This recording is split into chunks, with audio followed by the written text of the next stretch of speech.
Good morning. Today is week 1, day 2. And this week we have been learning about making connections to your own life, thinking about things that you've experienced in your life that is similar to what's going on in the story. If you can think about that, it can help you understand what the characters in the story are feeling. You're going to read about children who wake up to find lots of snow fell during the night. We definitely had that happen last year. We had a lot of snow. You can use your experiences of how you felt and what you did to make a connection with how the characters in the story feel and what they do. Let's read this. It says, think about how you would feel if it snowed. Wake up, everyone. It snowed last night, Nico called. A smile spread across his face. Nico opened the front door. Icy air rushed into the warm room. The world outside was white and soft. So, what do we get so far? It looks like with that exclamation point that Nico is pretty excited about something. And it says a smile spread across his face. That kind of lets us know that he might be happy. Icy air rushed into the warm room. Some people like that. The world outside was white and soft. Soft is kind of a nice word to use about snow. Lets us know that the person is liking it. Another way we could describe snow is if we didn't like it, maybe we could say it was dirty and sloppy.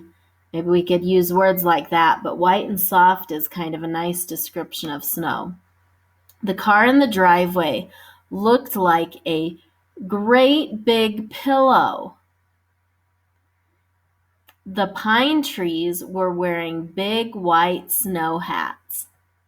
Have you ever seen it look like that when it snowed outside, where the car, if it was left out, is so covered in snow it looks like a big pillow, and the pine trees are wearing big white snow hats? Everything sparkled. Nico was putting on his jacket and boots when his brother ran in. What do you think Nico might do when he puts on his jacket and boots? What kind of things do you do in the snow when you go outside? You can think about things that you do, and you're better able to understand the story of Nico. Nico was, I read that part. Oh, no, I didn't. Nico was putting on his jacket and boots when his brother ran in. Hooray for snow, he yelled. Where are my gloves? Come back soon for breakfast, the boy's mother said. There were pancakes on the table when the boys came back into the house. They dropped their jackets by the door and sat down at the table. Thanks, Mom, Nico said. We found a new place to sled. We are going to make a snowman, Nico's brother said. The boy's mother laughed and said, There's nothing like snow. Have you done some of those fun things in the snow, making snowmen and going sledding? I saw a picture of Lydia when she was really little. She's got kind of a run by her house that's pretty fun, and her dad is pushing her and she's catching a lot of air because she kind of went over a bump and went up into the air, her and her sister. Complete this sentence. A time when I felt excited like Nico.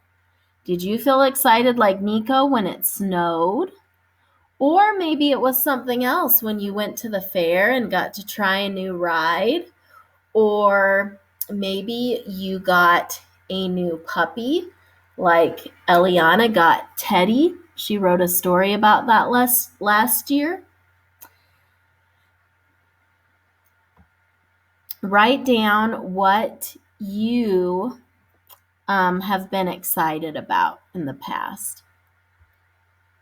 Read the question. Fill in the bubble next to the correct answer. Number 1 says, what is the best title for the passage? The title usually goes up here, and when we pick a title, we got to pick something that would kind of describe what the passage would be about. So number 1 says, trees with hats.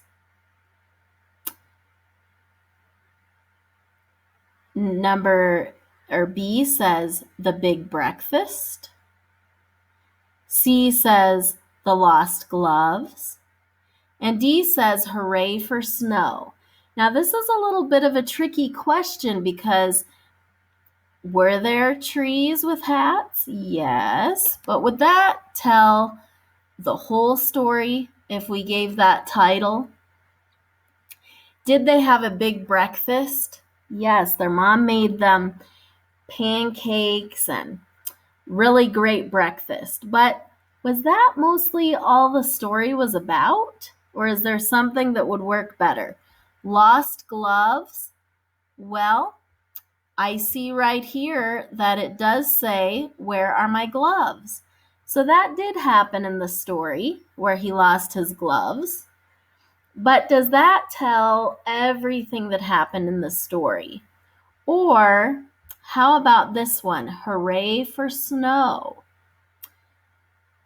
Now that would be the best choice because the whole story was telling about how exciting the snow was and what fun they had out in the snow. Number 2, which one is true about Nico? He is older than his brother. He wants a new sled. He likes snow. He fights with his brother. Well, if you don't remember, you can look back to the story. I don't know that we know if he's older or younger than his brother. And there's other things in here. I don't want to give you the answer, but there's some other things in here that we don't know if he does or not. But there's just one thing in there that we know is true about him. So pick the one that we know is true about him. Where does this passage take place? It wants to know the setting. At Nico's school. Had they gotten to school when they did this sledding? Were they talking to their teacher or their mother? B, where Nico lives. C, at Nico's friend's house. D, where Nico plays soccer. Which one of these tells where the passage takes place? Remember, if you're not sure, you can read back and try to decide where that took place. And which of these is make-believe? Make-believe are things that aren't true. A, trees wearing hats. Do trees really wear hats? B, boys wearing boots. Can boys wear boots? C, mother making pancakes. Or D, children making snowman.